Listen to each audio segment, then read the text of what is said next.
Hello दोस्तों इस वाली वीडियो में हम आपसे डिस्कस करने वाले हैं modern theory of cost curve के बारे में। इससे पहले हमने classical theory of cost curve पढ़ा है, जिसमें हमने समझा था कि लॉन्ग रन में जाकर एलएसी और एलएमसी यू शेप के बन जाते हैं। लेकिन जो मॉडर्न थ्योरी है वो ये बताने की कोशिश करती है कि जो कॉस्ट कर्व होते हैं वो यू शेप के ना होके एल शेप के होते हैं।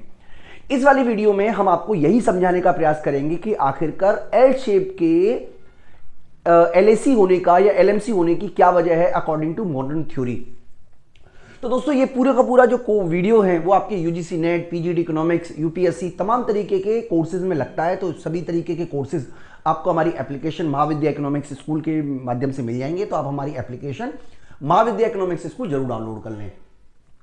तो हम स्टार्ट करते हैं modern theory of cost curve के बारे में। तो modern theory of cost curve को डेवलप करने का जो काम किया था वो किया था स्ट्रगल ने, एंड्रयूज, इसके अलावा फ्लोरेंस, फ्रीडमैन, इन सब ने जाके modern theory of cost curve को डेवलप करने का काम किया।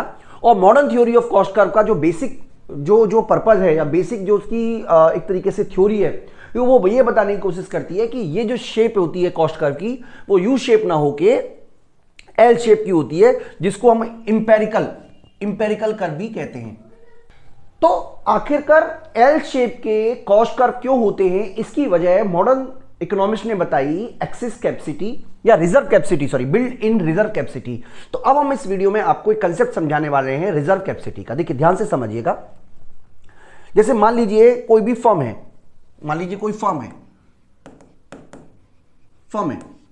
फर्म क्या करती है, उसके पास मान लीजिए 100 मशीन है, लेकिन वो 100 की 100 मशीन का प्रयोग एक साथ नहीं कर सकती, क्योंकि उसके लिए उसके पास में एक रिजर्व कैपेसिटी होनी ही चाहिए कि जरूरत पड़ने पर उसका यूज कर सके। मान लीजिए कोई टेंट वाला है, वो अपने टेंट लगाने का बिजनेस करता है, तो सारे के सारे बर्तन, सारे के सारे क्रॉकरी एक ही जगह नहीं बेच देगा। उसके पास कुछ एक्स्ट्रा रिजर्व कैपेसिटी भी होती है ताकि जरूरत पड़ने पर वो उसका प्रयोग कर सके। यानी कि जितनी भी फर्में होती हैं उनके पास हमेशा एक रिजर्व कैपेसिटी होती है ताकि आवश्यकता पड़ने पर वो इसका प्रयोग कर सकें। यानी कि मान लीजिए किसी के पास में रिजर्व कैपेसिटी है, मान लीजिए किसी के पास रिजर्व कैपेसिटी मौजूद है। रिजर्व कैपेसिटी का मतलब ये हुआ कि एक फर्म के पास अगर 100 मशीन है तो वो 100 की 80 मशीन का यूज नहीं करती, बल्कि 80 मशीन का यूज करेगी एक टाइम पर, और 20 मशीन को एज ए रिजर्व रखेगी ताकि जरूरत पड़ने पर उसका प्रयोग करे।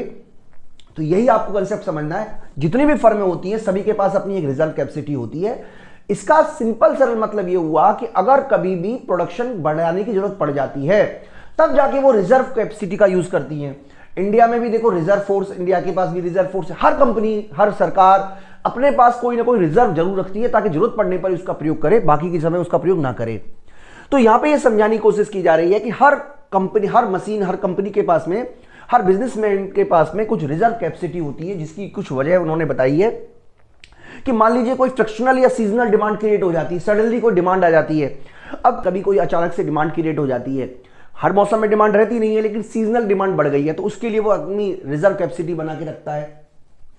इसी तरीके से it gives the businessman greater flexibility to repair the broken down machines without disturbing the smooth flow of production process. यानी कि अगर मान लीजिए किसी फर्म के पास 100 मशीन है और 100 की 100 मशीनों का यूज वो करता है, और सडनली क्या हुआ कि 2-3 मशीन, 10-15 मशीन खराब हो जाती है, तो उसके प्रोडक्शन प्रोसेस पर उसका बहुत बुरा असर पड़ेगा। इसीलिए 100 मशीन को चलाने के लिए वो अपने पास 110-115 मशीन वो रिजर्व रखेगा, 2-4 मशीनें, ताकि अगर कोई मशीन डैमेज हो जाती है, कोई मशीन खराब हो जाती है, तो उस प्रोडक्शन प्रोसेस पर इसको हैम्पर ना हो। क्योंकि प्रोडक्शन प्रोसेस तो वो कर रही है, प्रोडक्शन को हैम्पर ना हो इसके लिए वो रिजर्व कैपेसिटी का प्रयोग करती है।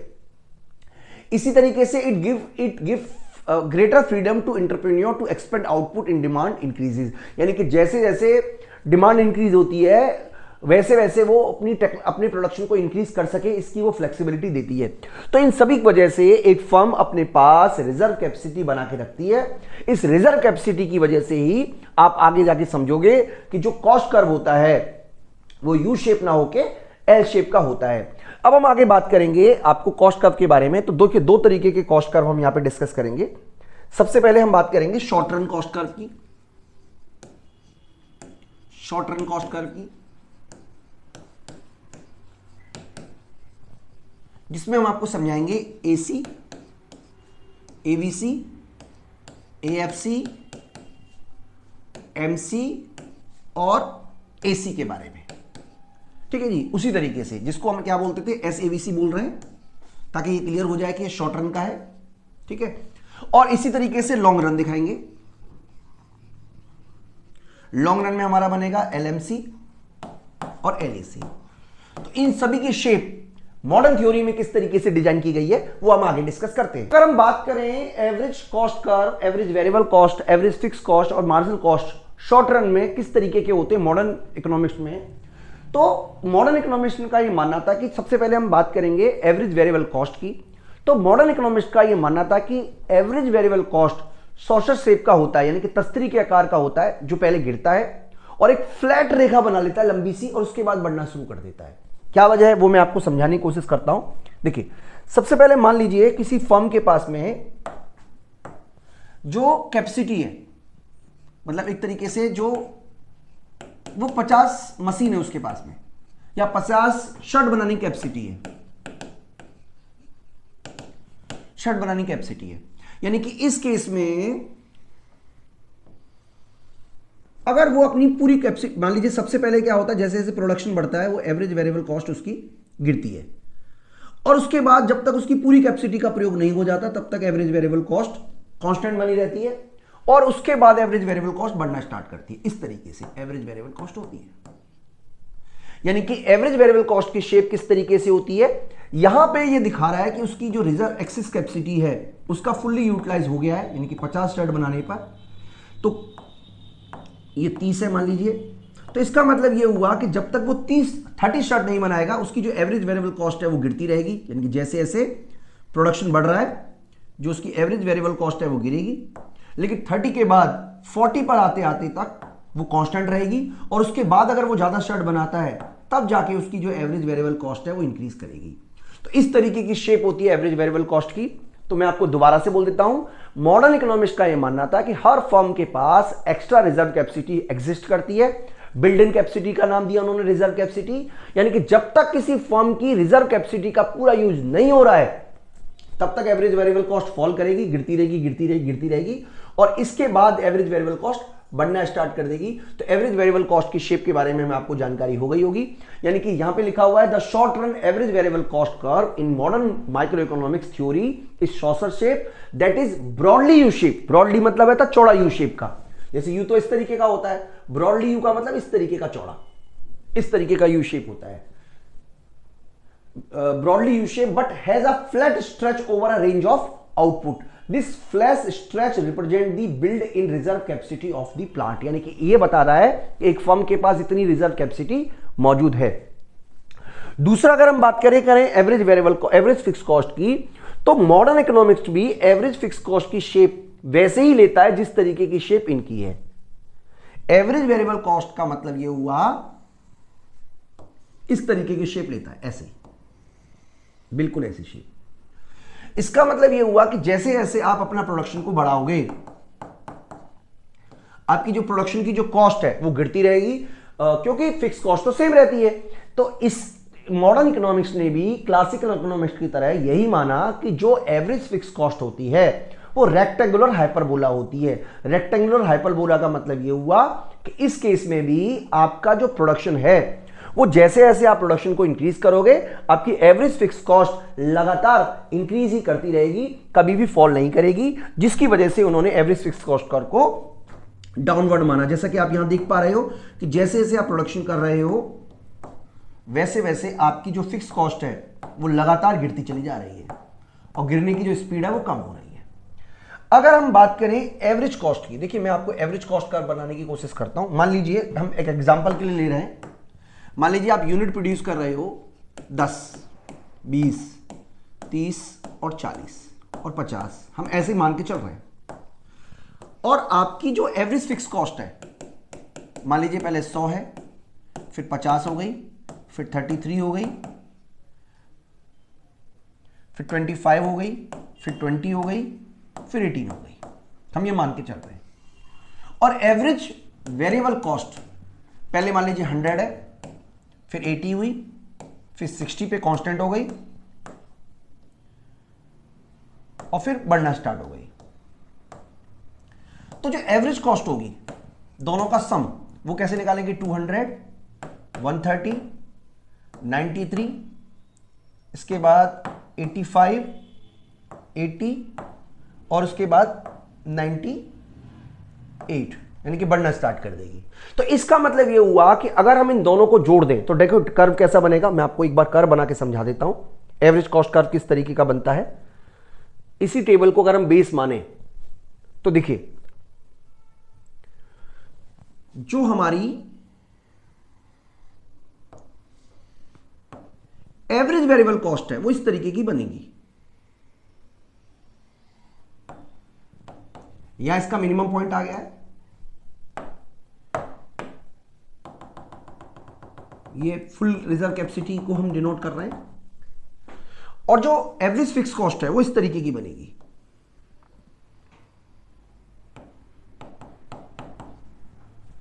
एवरेज वेरिएबल कॉस्ट देखिए यहां पे बढ़ना स्टार्ट हुई है, यानी कि 80 के बाद यहां तक तो गिरी है, उसके बाद से बढ़ना स्टार्ट करेगी। इसका मतलब यह हुआ कि इस पॉइंट तक लगभग यहां तक ये एवरेज वेरिएबल कॉस्ट है, फिर बढ़ना स्टार्ट करेगी। मैं दोबारा से बना देता हूं ऐसे, यानी कि इसके बाद एक पॉइंट आएगा जहां से बढ़ना स्टार्ट करेगी। तो मान लीजिए इस जगह तक हमारा फुल कैपेसिटी का प्रयोग हो गया और यहां पे हमारी मिनिमम कॉस्ट है। तो जो एसी कर्व होता है वो भी यू शेप का ही होता है। इसकी वजह यह है कि जो एवरेज फिक्स कॉस्ट है वो लगातार गिर रही है और एवरेज वेरिएबल कॉस्ट पहले गिरती है, फिर फ्लैट हो जाती है और उसके बाद बढ़ना स्टार्ट करती है। क्योंकि जब आप दोनों को जोड़ोगे तो इन दोनों को जोड़कर जो एसी कर्व निकलेगा वो आपका यू शेप का होगा। ये बच्चों एवीसी कर्व है, मैं बार बार एसी लिख देता हूं, एवीसी कर्व है। तो AVC curve, AC curve, AFC curve आपको समझ में आ गया होगा। मैं आपको एक बार फिर से बता देता हूं। चलिए एक बार आपको बाद में बता देंगे। मार्जिनल कॉस्ट कर्व के बारे में हम समझ लेते हैं। तो मार्जिनल कॉस्ट कर्व किस तरीके का होता है वो भी एक बार हम देख लेते हैं। देखिए मार्जिनल कॉस्ट कर्व इस तरीके का होता है, पहले गिरता है, फिर कांस्टेंट हो जाता है, फिर बढ़ता है। तो ये भी आपको एबीसी की तरह नजर आ रहा होगा, लेकिन ये एबीसी की तरह नहीं होता। मैं आपको समझा देता हूं दोनों में क्या डिफरेंस है। देखिए जो मार्जिनल कॉस्ट है वो इस तरीके की, देखिए पहले हम एबीसी बना देते हैं ऐसे, और ये क्या बता रहा है कि ये हमारी रिजर्व कैपेसिटी का पूरा यूज हो गया है। ए से लेके बी तक हमारी रिजर्व कैपेसिटी है। तो आपको याद रखना है कि जिस कंडीशन में एवीसी गिरेगा एमसी उससे नीचे रहेगा और इस तरीके का बन जाएगा कांस्टेंट। पहले गिरते हुए ऊपर आएगा, मतलब एक तरीके से यहां जाके कांस्टेंट हो जाएगा ये, और कांस्टेंट रहेगा लंबे समय तक बी पॉइंट तक, और उसके बाद बढ़ना शुरू कर देगा। ये एमसी की शेप होगी। यानी कि जब तक एवीसी गिरेगा एमसी गिरेगा और उससे नीचे रहेगा। जब एवीसी कांस्टेंट रहेगा तो एमसी उसके बराबर रहेगा, और जब एवीसी इंक्रीज करना शुरू कर देगा तो एमसी बढ़ना शुरू कर देगा। यही एसी और एमसी के बीच का रिलेशन है।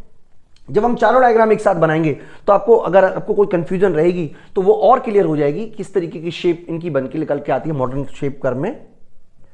क्योंकि बेसिकली कंफ्यूजन आपको नहीं रहना चाहिए।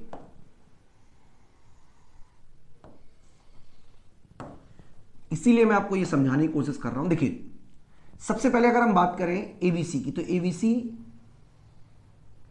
यहां पे हमारा, ये हमारा एबीसी हो गया।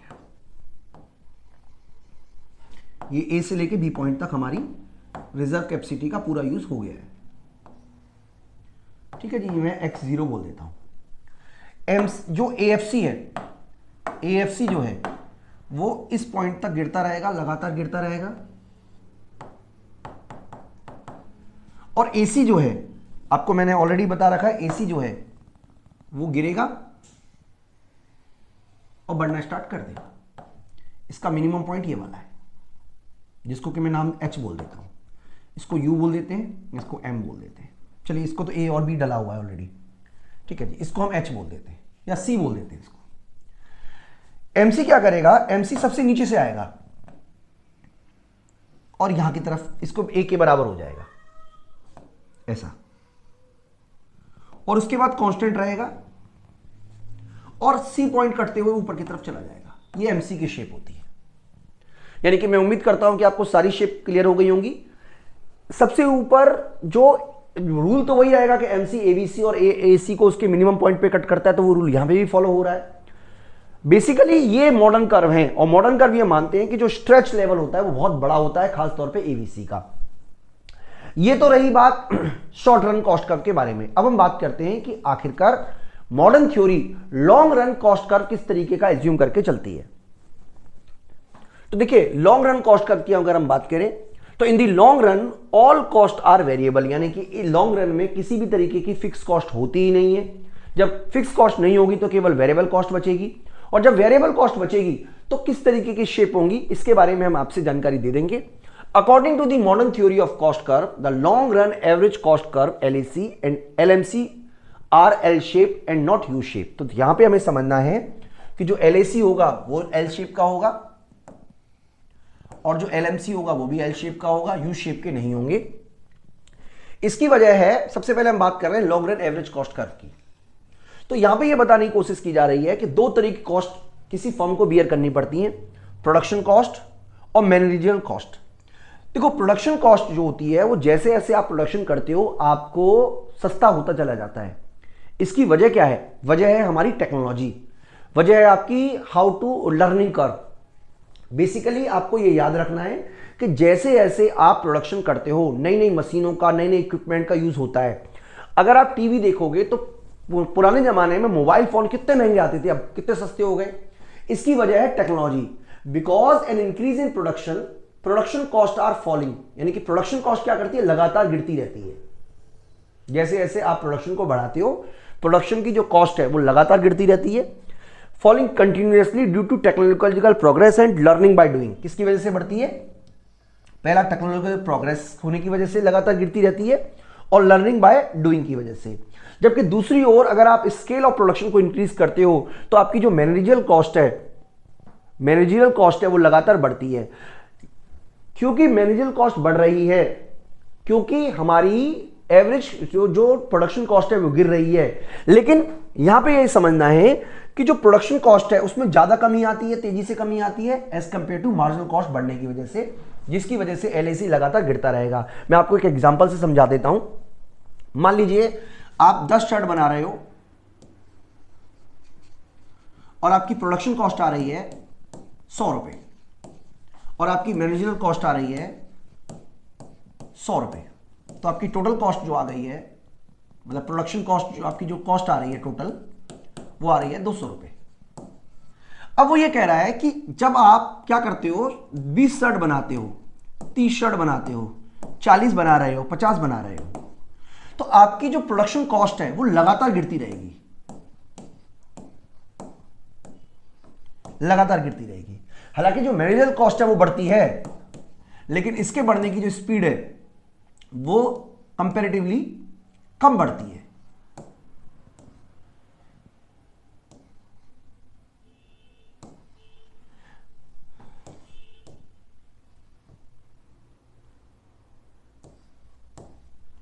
तो अब इसमें देखोगे तो ये कितना हो गया, 190, ये हो गया 185, 182 एंड 180।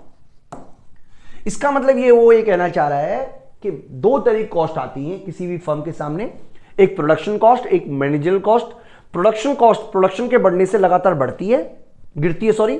मैनेजरियल कॉस्ट लगातार, क्योंकि स्केल ऑफ प्रोडक्शन बढ़ा रहे हो तो आपकी जो मैनेजरियल कॉस्ट है वो लगातार कम होती चली जाएगी, बढ़ती चली जाएगी। प्रोडक्शन कॉस्ट कम हो रही है, मैनेजरियल कॉस्ट बढ़ रही है, लेकिन इसके बढ़ने की जो गिरने की स्पीड है वो ज्यादा है, और इसके बढ़ने की स्पीड कंपैरेटिवली कम है, जिसकी वजह से ओवरऑल कॉस्ट कर्व इस तरीके का बनता है, ऐसा।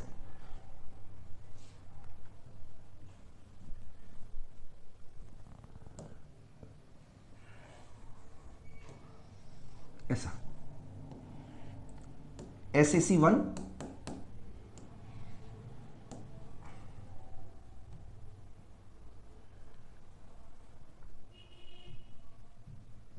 एक मिनट बेटा,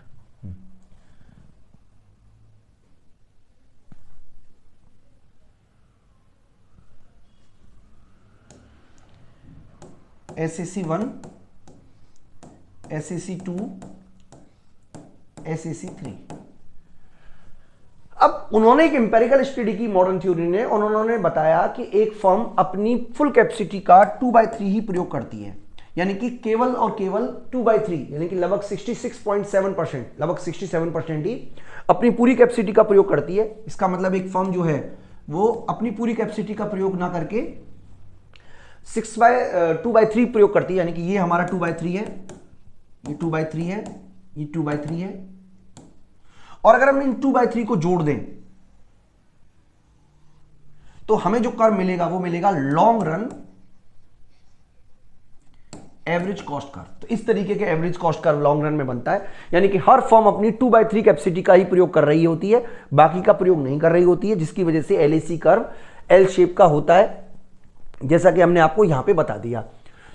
आगे हम बात करें मार्जिनल कॉस्ट कर्व की, तो according to the theory the shape of long run marginal cost curve corresponding to shape of the long run average cost curve. तो किस तरीके से डिपेंड करता है वो मैं आपको एक डायग्राम के थ्रू बता के दिखा देता हूं। देखिए, दो तरीके की अप्रोचेज मान के चल रही है। एक अप्रोच ये मान के चलती है कि जो LAC कर्व है वो इस तरीके का बनता है, ऐसा।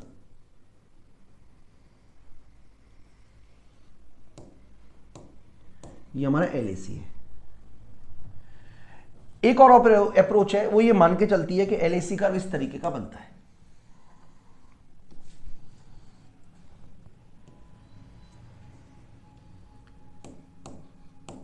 यहां पे ये कांस्टेंट हो जा रहा है, यहां पे ये लगातार फॉल कर रहा है। तो अगर इस अप्रोच को मान के चलेंगे तो जो LMC होगा वो इस तरीके का होगा, यानी कि लगातार गिरेगा और उससे नीचे रहेगा। जबकि अगर हम LAC मान के चलेंगे तो इस तरीके का कर्व बनेगा, कांस्टेंट हो जाएगा, जैसा कि यहां पे भी समझाया हुआ है। यहां पे समझाया हुआ है कि अगर LAC गिर रहा है तो LMC भी गिरेगा, और अगर ये कांस्टेंट है तो ये कांस्टेंट हो जाएगा। यहां पे बताया कि दोनों के दोनों गिर रहे हैं, यही बात हमने यहां पे समझाने की कोशिश की गई है। According to the modern theory the shape of long run marginal cost curve corresponding to shape of the long run average cost curve when LAC is L shape, यहां पे देखिए लिखा हुआ है, when LAC L shape the LAC curve is falling then the MMC curve will also be falling and falling proportion will be below the falling proportion of LMC। और जब ये constant हो जाएगा तो फिर ये भी कांस्टेंट हो जाएगा। तो दोस्तों ये पूरा का पूरा कंसेप्ट है, मैं एक बार आपको फिर से समराइज कर देता हूं पूरे के पूरे टॉपिक को, जिससे कि आपको कोई कंफ्यूजन ना हो। हम बात करें शॉर्ट रन की, शॉर्ट रन कॉस्ट कर्व। तो देखिए शॉर्ट रन में किस तरह कॉस्ट कर्व होते हैं। सबसे पहले अगर हम बात करें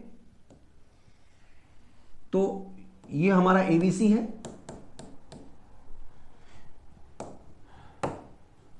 ये हमारा है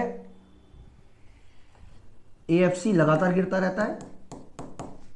ये हमारी फुल कैपेसिटी का प्रयोग हो रहा है यहां से लेके यहां तक। ABC जो है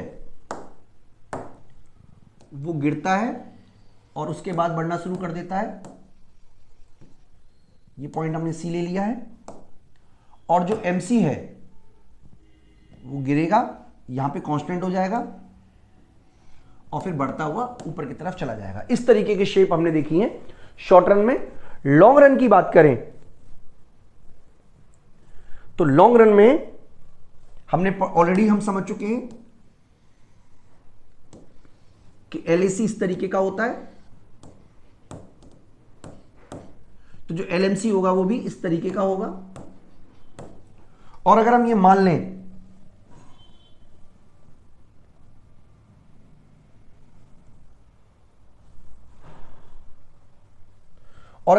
लें कि LAC इस तरीके का होता है,